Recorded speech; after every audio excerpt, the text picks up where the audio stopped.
ವ್ಯಾಪ್ತಿಯಲ್ಲಿ ಬಹುಜನ ಸಮಾಜ ಪಾರ್ಟಿಯ ಸಂಸ್ಥಾಪಕರು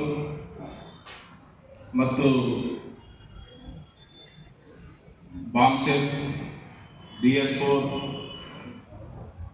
ಮತ್ತು BVF ಮತ್ತು ಬಹುಜನ ಸಮಾಜ ಪಾರ್ಟಿ ಒಂದು ಮಹಾಪುರುಷರಾದಂಥ ಹುಟ್ಟು ಹಾಕಿದಂಥ ಮಹಾಪುರುಷರಾದಂಥ ಮಾನ್ಯವಾದ ದಾದಾ ಸಾಹೇಬ್ ಕಾಂಶಿರಾಮ್ ಅವರ 19ನೇ ಒಂದು ಪುಣ್ಯ ಅನುಮೋದನೆ ಕಾರ್ಯಕ್ರಮವನ್ನು ಇಡೀ ದೇಶದಲ್ಲಿ ಎಲ್ಲ ರಾಜ್ಯಗಳಲ್ಲಿ, ಎಲ್ಲ ಜಿಲ್ಲೆಗಳಲ್ಲಿ, ಎಲ್ಲ ಒಂದು ವಿಧಾನಸಭೆಗಳಲ್ಲಿ ಬಹುಜನ ಸಮಾಜ ಪಾರ್ಟಿಯ ಕಾರ್ಯಕರ್ತರು, ಬಾಂಬ್ಸೆಲ್ನ ಎಲ್ಲ ಒಂದು ಸಮುದಾಯಗಳು ಮತ್ತು BVF ಒಟ್ಟಾರೆ ಸೇರಿ ಇವತ್ತೇನು ಸಾಮಾಜಿಕ ಪರಿವರ್ತನೆಯ ಮಹಾಪುರುಷರ ವಿಚಾರಧಾರೆಗಳನ್ನು ಸರ್ವರಿಗೂ ಸಮಪಾಲು, ಸರ್ವರಿಗೂ ಸಮಬಾಳು ಅನ್ನುವಂಥ ನಿಟ್ಟಿನಲ್ಲಿ ಬಾಬಾ ಸಾಹೇಬರ ಆಶಯಗಳು ಏನಿತ್ತು, ಒಂದು ಸಂವಿಧಾನದ ಆಶಯಗಳು ಏನಿತ್ತು, ಅದನ್ನು ಯಥಾವತ್ತವಾಗಿ ಜಾರಿ ಮಾಡಬೇಕಂತಕ್ಕಂಥ ಒಂದು ಉದ್ದೇಶದಿಂದ ಇವತ್ತ ಬಾಬಾ ಸಾಹೇಬರ ಆಶಯ ಆಗಿತ್ತು.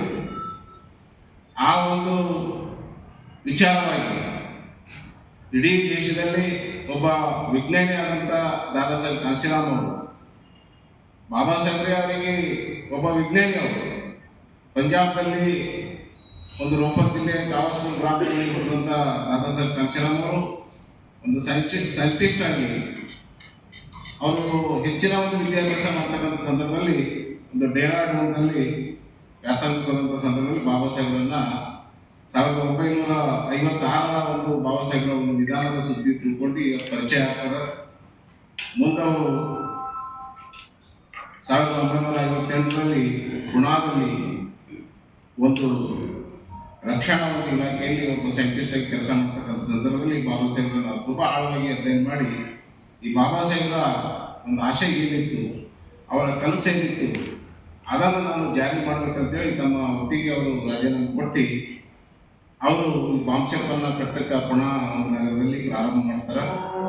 ಅದನ್ನು ಇಡೀ ದೇಶ ತುಂಬ ಆ ಒಂದು ವಿದ್ಯಾವಂತ ನೌಕರರನ್ನ ಸಂಘಟಿಸುತ್ತಾ ಸುಮಾರು 2 ಲಕ್ಷ ಒಂದು ವಿದ್ಯಾವಂತ ನೌಕರರನ್ನ, ಅವರಲ್ಲಿ IAS ಅಧಿಕಾರಿಗಳಾಗಿರ್ಬೋದು, IPS ಅಧಿಕಾರಿಗಳಾಗಿರ್ಬೋದು, ಡಾಕ್ಟರೇಟ್ ಪಡೆದಂಥ PhD ಅಧಿಕಾರಿಗಳಾಗಿರ್ಬೋದು, ಇಂಜಿನಿಯರ್ಸ್ಗಳಾಗಿರ್ಬೋದು,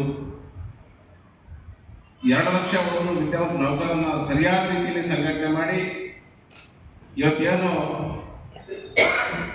SC ST OBC ಧಾರ್ಮಿಕ ಅಲ್ಪಸಂಖ್ಯಾತರ ಸಮಸ್ಯೆಗಳು ಸ್ವತಂತ್ರ ಬಂದು ಇಷ್ಟು ದಿನ ಆದರೂ ಕೂಡ ಸಮಸ್ಯೆಗಳಾಗೇ ಹೋದವ.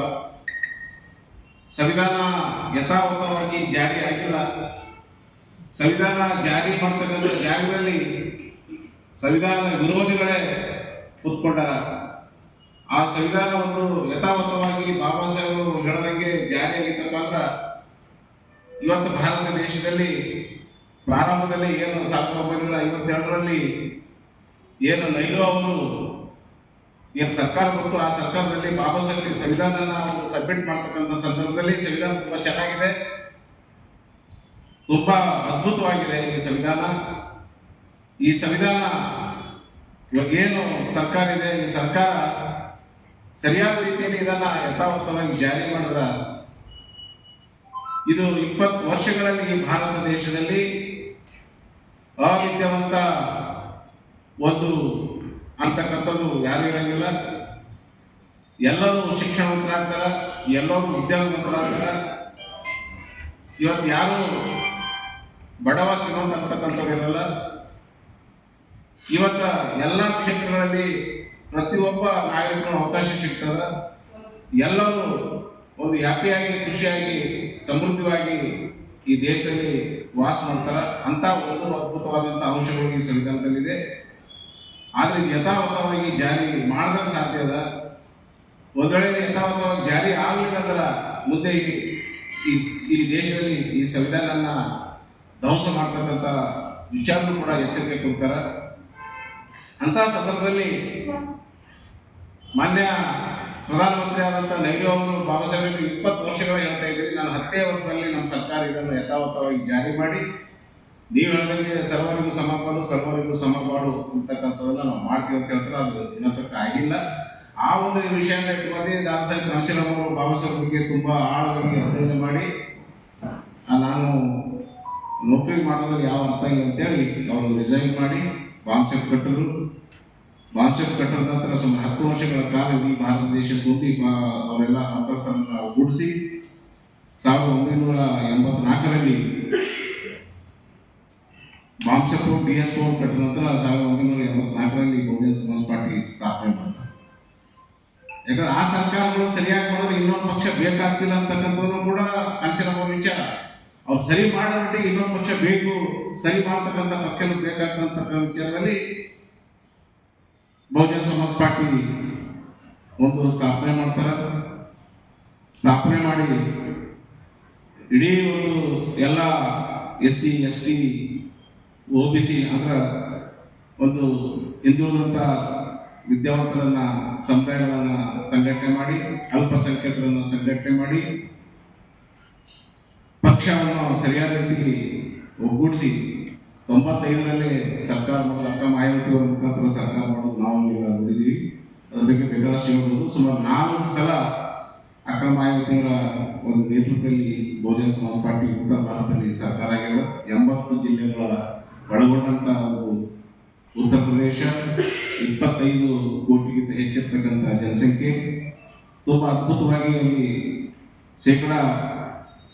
160% ಒಂದು ಪ್ರತಿಶತ ಅಭಿವೃದ್ಧಿಯನ್ನು ನಾವು ಅಲ್ಲಿ ನೋಡ್ಬೋದು. ಬಟ್ ಅಲ್ಲಿ ಅದು ಆ ವಿಷಯದ ಹೊರಗಡೆ ತರ ಮಾಧ್ಯಮಗಳಲ್ಲಿ ಹೆಚ್ಚು. ಹೀಗಾಗಿ ಇವತ್ತು ಅಪ್ಡೌನ್ ಆಗ್ತದೆ. ಹೀಗಾಗಿ ಎಲ್ಲ ಒಂದು ಇದರಲ್ಲಿ ಇವತ್ತು ಮಾಧ್ಯಮ ಕಾಶಿರಾಮ್ ಅವರು ಇವತ್ತು ಏನು ಒಂದು ಅಲ್ಲಿ ಯಥಾವತ್ತವಾಗಿ ಸಂವಿಧಾನ ಜಾರಿ ಆಗೋದನ್ನ ನಾವು ನೋಡ್ತೀವಿ. ನಾವು ಸಾಕಷ್ಟು ಪ್ರತಿ ವರ್ಷ ಹೋಗ್ತೀವಿ. ಬಹುಜನ ಸಮಾಜ ಪಾರ್ಟಿ ಕಾರ್ಯಕರ್ತರು ಎಲ್ಲ ಒಂದು ರಾಜ್ಯಗಳಿಂದ ನಾವು ನೋಡ್ತೀವಿ. ಆ ಒಂದು ದಿನ ಮತ್ತೆ ಇವಾಗ ನಾವು ಒಂದು ಮಾನ್ಯ ಕಾಶಿರಾಮ್ ಅವರ ಒಂದು 19ನೇ ಒಂದು ಪುಣ್ಯ 13ನೇ ಕಾರ್ಯಕ್ರಮವನ್ನು ಇವತ್ತು ದೇಶವ್ಯಾಪ್ತಿಯಲ್ಲಿ ನಡೀತಾ ಇದೆ. ಎಲ್ಲ ರಾಜ್ಯಗಳಲ್ಲಿ ಒಂದು ಸಂಕಲ್ಪ ಮಾಡ್ತಕ್ಕಂಥದ್ದು ಇವತ್ತು ನಾವು ಮತ್ತೆ ಒಂದು ಪುನರ್ಚೇತನ ಮಾಡಬೇಕು, ಸದೃಢವಾಗಿ ಪಾರ್ಟಿ ಕಟ್ಟಬೇಕು ಮತ್ತು ಹೊಸದಾಗಿರ್ತಕ್ಕಂಥ ಎಲ್ಲ ಯುವ ಶಕ್ತಿಗಳನ್ನ ಪ್ರೇರಣೆ ಕೊಟ್ಟು ಅವರಿಗೆ ನಾಯಕತ್ವ ಕೊಡ್ತಕ್ಕಂಥದ್ದು ಬರ ದಿನಗಳಲ್ಲಿ ನಾವು ಮತ್ತೆ ಇವಾಗ ಬಹುಜನ ಸಮಾಜ ಪಾರ್ಟಿ ಒಂದು ಮಜಬೂತಾಗಿ ಮಾಡಿ ಒಂದು ರೂಲಿಂಗ್ ಕ್ಲಾಸ್ ಆಗಬೇಕಂತಕ್ಕಂಥ ದಿಶೆಯಲ್ಲಿ ಇಡೀ ದೇಶ ತುಂಬ ಒಂದು ಅಕ್ಕ ಮಾಹಿತಿಯನ್ನು ಕರೆ ಕೊಟ್ಟಾರೆ. ಇವತ್ತು ನಾವು ಇದು ವಿಭಾಗ ಮಟ್ಟದಲ್ಲಿ ಕರ್ನಾಟಕ ರಾಜ್ಯದಲ್ಲಿ 4 ವಲಯಗಳಲ್ಲಿ ಇದನ್ನ ವಲಯ ಮಟ್ಟದಲ್ಲಿ ಒಂದು ಸಂಕಲ್ಪ ಸಮಾವೇಶ ಅವರ ಒಂದು ಪುಣ್ಯ ಅನುಮೋದನೆ ಕಾರ್ಯಕ್ರಮದಿಂದ ನಾವು ಸಂಕಲ್ಪ ಮಾಡ್ತಾ ಇದ್ದೀವಿ. ನಾವು ಯಾವುದೋ ಕಾರಣಾಂತರಗಳಿಂದ ಒಂದು ಪಕ್ಷ ಒಂದು 7 ಬೀಳುಗಳನ್ನ ಎದುರಿಸ್ತಿರ್ಬೋದು. ಆದ್ರೆ 9ನೇ ತಾರೀಕು ಒಂದು ವಿಭಾಗ ಮಟ್ಟದಲ್ಲಿ ಗುಲ್ಬರ್ಗ ವಿಭಾಗ ಮಟ್ಟದಲ್ಲಿ ಹೇಳೋದಾದ್ರೆ 7 ಜಿಲ್ಲೆಗಳು ಬರ್ತವೆ. ಗುಲ್ಬರ್ಗ, ಬೀದರ್, ಯಾದಗಿರಿ, ರಾಯಚೂರು, ಬಳ್ಳಾರಿ, ವಿಜಯನಗರ, ಕೊಪ್ಪಳ ಜಿಲ್ಲಾ.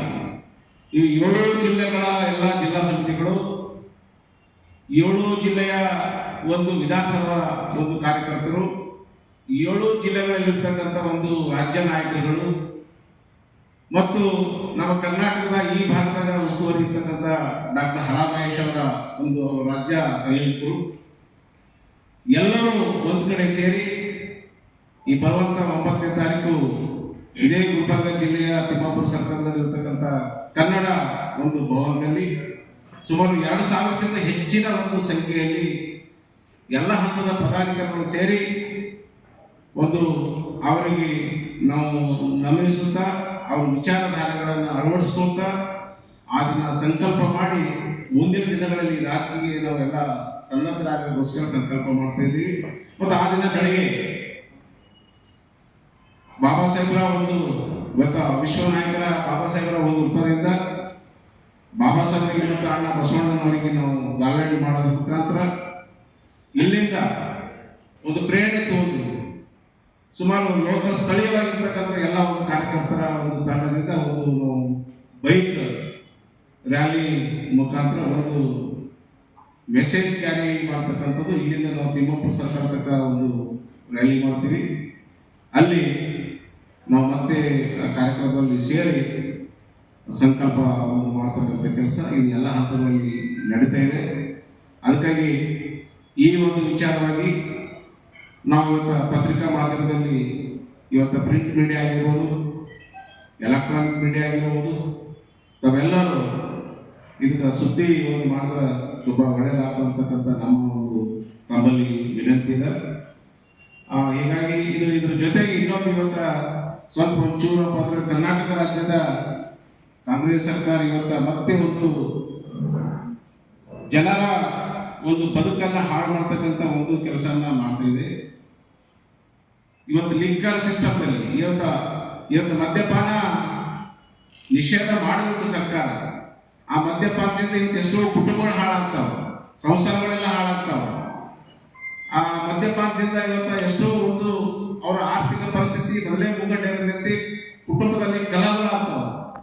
ಅವ್ರ ಸರ್ಕಾರ ಒಂದು ನಡೆಸೋಕೆ ಯೋಗ್ಯತೆ ಇಲ್ಲ ಅಂತಕ್ಕಂಥ ದೃಷ್ಟಿಯಲ್ಲಿ ಇವತ್ತು ಮತ್ತು ಲಿಕ್ಕರ್ ಒಂದು ಲೈಸೆನ್ಸ್ ಕೊಡ್ತಕ್ಕಂಥ ಸಂಖ್ಯೆ ಹೆಚ್ಚಿಗೆ ಮಾಡ್ತಾ ಇದ್ದಾರೆ. ಆ ಲೈಸೆನ್ಸ್ ಹೆಚ್ಚಿಗೆ ಕೊಡೋದ್ರ ಜೊತೆಗೆ ಅದು ಆದಾಯದಿಂದ ಅವರು ತಮ್ಮ ಸರ್ಕಾರ ಒಂದು ತಮ್ಮ ಸ್ವಾರ್ಥ ನೋಡ್ತಾ ಇದ್ದಾರೆ ಹೊರತಾಗಿ ಜನರ ಜೀವನ ಸರಿಯಾಗಿ ಆಗ್ತಾ ಇಲ್ಲ. ಅದು ಖಂಡಿಸ್ತೀವಿ ನಾವು ಬಹುಜನ ಸಮಾಜ ಪಾರ್ಟಿ.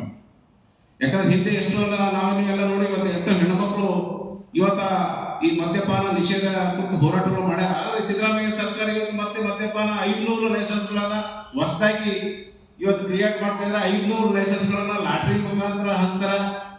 500 ಲೈಸೆನ್ಸ್ಗಳ ಮುಖಾಂತರ ಅವರು ಆದಾಯನ ಒಂದು ನಿರೀಕ್ಷೆ ಮಾಡ್ತಾರೆ. ಅವ್ರಿಗೆ ಬೇರೆ ದಾರಿಗಳೇ ಇಲ್ಲ ಸರ್ಕಾರಕ್ಕೆ. ಇದು ನಾಚಿಕೆಡ್ತನ ಅಂತಕ್ಕಂಥ ವಿಚಾರ. ಇದನ್ನ ಬಹುಜನ ಸಮಾಜ ಪಾರ್ಟಿ ಖಂಡಿಸ್ತದ. ಇದ್ರ ಜೊತೆಗೆ ಅದಕ್ಕಾಗಿ ನಾವು ಕೂಡ ಇದು ಮೊನ್ನೆ ಅವರು ದಾದಾ ಸಾಹೇಬ್ ಕಾನ್ಸಿರಾಮ್ ಅವರ ಒಂದು ಮಹಾಪರಿ ಒಂದು ನಿಬ್ಬಣದ ಅನುಮೋದನೆ ಕಾರ್ಯಕ್ರಮದಲ್ಲಿ ಕಾರ್ಯಕರ್ತರಿಗೆ ಇದನ್ನೆಲ್ಲ ಒಂದು ಜಾಗೃತಿ ಮಾಡ್ತೀವಿ. ಇದೆಲ್ಲ ವಿಧಾನಸಭೆಗಳಲ್ಲಿ ಕೂಡ ಇವತ್ತು ನಾವು ಈ ವಿಚಾರವಾಗಿ ಖಂಡನೆ ಮಾಡ್ತೀವಿ. ಮತ್ತು ನಮ್ಮ ಕಾರ್ಯಕರ್ತರನ್ನ ಒಂದು ಸದೃಢವಾಗಿ ಕಟ್ತಕ್ಕಂಥ ಒಂದು ದಿಶೆಯಲ್ಲಿ ಇವತ್ತು ಜಿಲ್ಲಾ ಸಮಿತಿ, ರಾಜ್ಯ ಸಮಿತಿ, ರಾಷ್ಟ್ರೀಯ ನಾಯಕರು ಈ ಇದರಲ್ಲಿ ನಾವೆಲ್ಲ ತೊಡಗಿಸ್ಕೊತೀವಿ ಅಂತಕ್ಕಂಥ ರೀತಿಯಲ್ಲಿ ನಾವು ಇವತ್ತು ಮಾಧ್ಯಮದ ಮುಂದೆ ಹೇಳಕ್ಕೆ ಬಯಸ್ತೀವಿ. ಧನ್ಯವಾದಗಳು ಬಂಧುಗಳೇ. ಜೈ ಹಿಂದ್. ಸರ್, ಈಗ ಇಲ್ಲಿ 89ನಲ್ಲಿ ಶುರುವಾತ ಆದಂಥದ್ದು, 89ನಲ್ಲಿ ಶುರುವಾತ ಆದಂಥದ್ದು. ಆ ಹಂತದಲ್ಲೆಲ್ಲ ಇಲ್ಲಿ DG ಸಾಗರ್ ಅವರು ಸ್ಪರ್ಧೆ ಮಾಡ್ತಂಥದ್ದು. ಮತ್ತು 94ರಲ್ಲಿ ನಮ್ಮ ಬೀದರ್ ಜಿಲ್ಲೆಯೊಳಗ ನಮ್ಮ ಜುಲ್ಫಿಕರ್ ಹಸ್ಬಿ ಅವರು ಪ್ರಪ್ರಥಮವಾಗಿ ಈ ಒಂದು ಕರ್ನಾಟಕ ರಾಜ್ಯದಲ್ಲಿ ಅರ್ಜುನ ಅಪ್ಪಂದಿ ಆಗಿರ್ಬೋದು ಸ್ಪರ್ಧೆ ಮಾಡಿದ್ದು MLA ಕೊಟ್ಟಂತ ಈ ಭಾಗ. ಬಟ್ ನಾವು ಸಂಘಟನೆ ಆಗ್ತದೆ ಮತ್ತು ಸ್ಥಳೀಯವಾಗಿ ಸ್ಥಳೀಯ ಸರ್ಕಾರದಲ್ಲಿ ಕೂಡ ನಾವು ಗುಲ್ಬರ್ಗ ವರ್ಷ ಆಯ್ತ್ರಿ. ಈಗ ಹೇಳ್ತಾರೆ ನಾವು ಪಕ್ಷ ಕಟ್ತೀವಿ, ಈಗ ಸಂಘಟನೆ ಮಾಡ್ತೀವಿ ಅಂತ ಹೇಳ್ತೀರಿ. ಏನ್ರಿ ಎಲ್ಲರೂ ನಿಮ್ಮ ಅಧ್ಯಕ್ಷರು ಒಂದಿನೂ ಬಂದು ಪ್ರೆಸ್ ಮೀಟ್ ಮಾಡಲ್ಲ. ಇದಲ್ಲ ಈಗ ಸಂಘಟನೆ. ನಾವು ಮಾಧ್ಯಮ ನಿಮ್ಮ ಮುಂದೆ ಕೆಲವು ಸಿಸ್ಟಮ್ ಅದ ಈ ಪಕ್ಷದಲ್ಲಿ. ಅದಕ್ಕಿಂತ ಮೊದಲು ಮಾಡ್ತಿರೋ ಹೋರಾಟ, ಅದಕ್ಕೇನಿಲ್ಲ. ಇವಾಗ ಏನಿಲ್ಲ, ಅಧ್ಯಕ್ಷ ಆದ್ಮೇಲೆ ಏನು ಬಂದಿಲ್ಲ. ಇಲ್ಲ, ಅದಕ್ಕೆ ಈಗ ನಾನು ಅದನ್ನೇ ಹೇಳ್ತಾ ಇದ್ದೀನಿ. ನಾವು 7 ಬೀಳುಗಳನ್ನ ಯಾವುದೋ ಒಂದು ಇದರಿಂದಾಗಿ ನಾವು ಎದುರಿಸ್ತಾ ಇರ್ಬೋದು.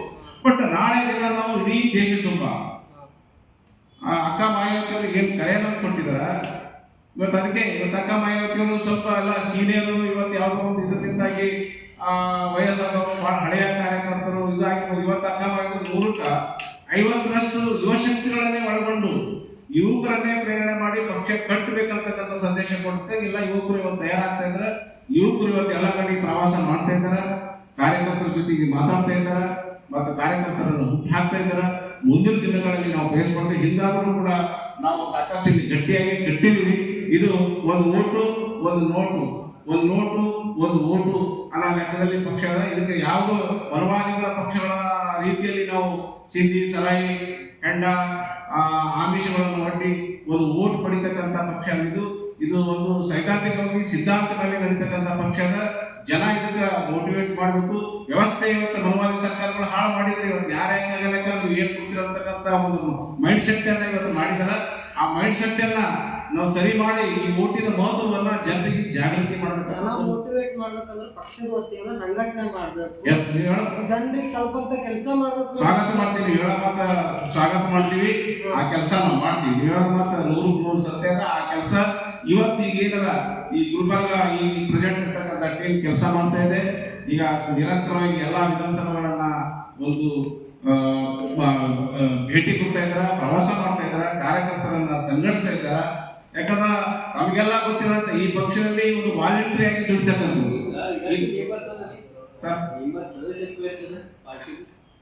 ಈಗ ಸದಸ್ಯತ್ವ ನಾನು ಅದೇ ಹೇಳೋದಿಲ್ಲ, ಪ್ರತಿ ಒಂದು ಈಗ ನಮ್ಮ ಗುಲ್ಬರ್ಗ ಒಂದು ವಿಧಾನಸಭಾ ಅಂದ್ರೆ 1,000 ಪಕ್ಕ ಒಂದು ನೋಂದಾಯಿತ ಸದಸ್ಯರಿದ್ದಾರೆ.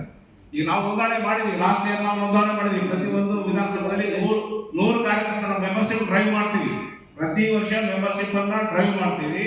100 ವಿಧಾನಸಭಾ ಪಕ್ಕ ಒಂದು ಕಾರ್ಯಕರ್ತರನ್ನ 100 ಜನ ಅವ್ರಿಗೆ 50 ರೂಪಾಯಿ ಒಂದು ಸದಸ್ಯತ್ವ ಒಂದು ರೆಸಿಪ್ಟ್ ಅನ್ನು ಕೊಟ್ಟು ನೋಂದಣಿ ಮಾಡ್ತೀವಿ. 1000 ಕಾರ್ಯಕರ್ತರು ನಮ್ಮ ಆಫೀಸಲ್ಲಿ ನೋಂದಣಿ ಆಗ ಅವರು ಆಕ್ಟಿವ್ ಆಗೋ ಸಲಕ್ಕೆ ನಾವು ಒಂದು ಸಂಕಲ್ಪ ಮಾಡ್ತಾ ಇದ್ದೀವಿ. ಇದಕ್ಕಿಂತ ಹೆಚ್ಚು ಮಾಡ್ತೀವಿ ನಾವು. ಇಷ್ಟು ವರ್ಷ ಆಯ್ತು ಒಬ್ಬರೇ ಆಯ್ಕೆ ಕಾರ್ಪೊರೇಟ್ರು ಇಲ್ಲಿ ಮಾಡಿದೀವಿ, ಮತ್ತ ಜೋರಿಗೆಯಲ್ಲಿ ಕೂಡ ಒಬ್ಬ ಕೌನ್ಸಿಲರ್ ಮಾಡಿದೀವಿ. ಹಿಂದೆ ಶಾಬಾದಲ್ಲಿ ಕೌನ್ಸಿಲರ್ ಆಗಿದ್ರು. ಮತ್ತೆ ಬೀದರ್ನಲ್ಲಿ 3 ತಾಲೂಕು ಪಂಚಾಯತಿ ಆಯ್ಕೆ ಆಗಿದ್ರು. ತಾಲೂಕು ಪಂಚಾಯತಿ ಆಯ್ಕೆ ಜಡ್ಪಿ ಬೋತ ಇದು ನಾನು ಅದೇ ಹೇಳಲ್ಲ ಸರ್, ನಾ ಹೇಳಲ್ಲ. ಇದು ಒಂದು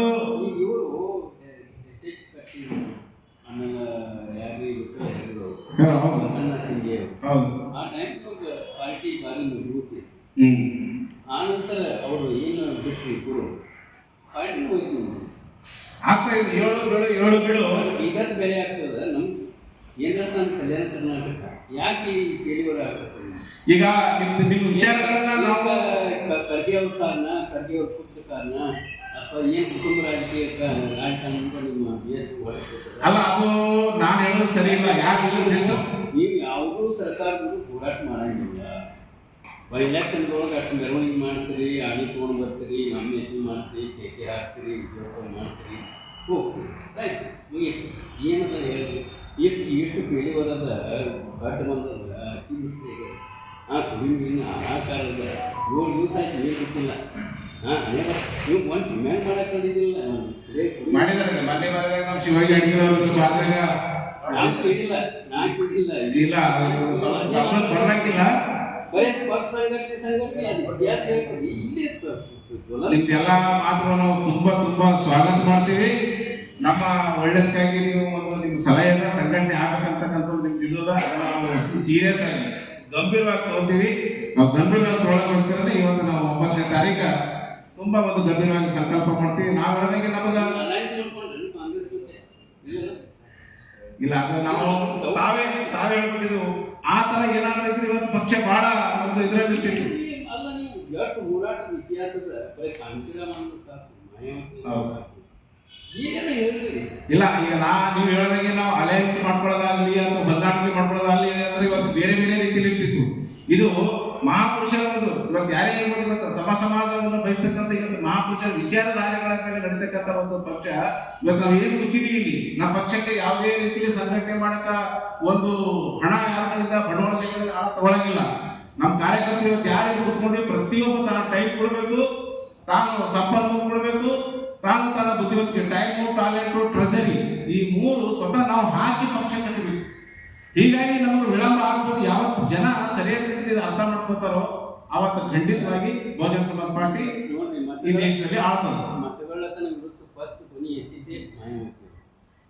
ಕಾಂಗ್ರೆಸ್ ಅವರು ಪ್ರತಿಭಟನೆ ಮಾಡಿದ್ರು. ಇಲ್ಲ, ಒಂದು ಸಿಸ್ಟಮ್ ಅದ ನಮ್ಮಲ್ಲಿ.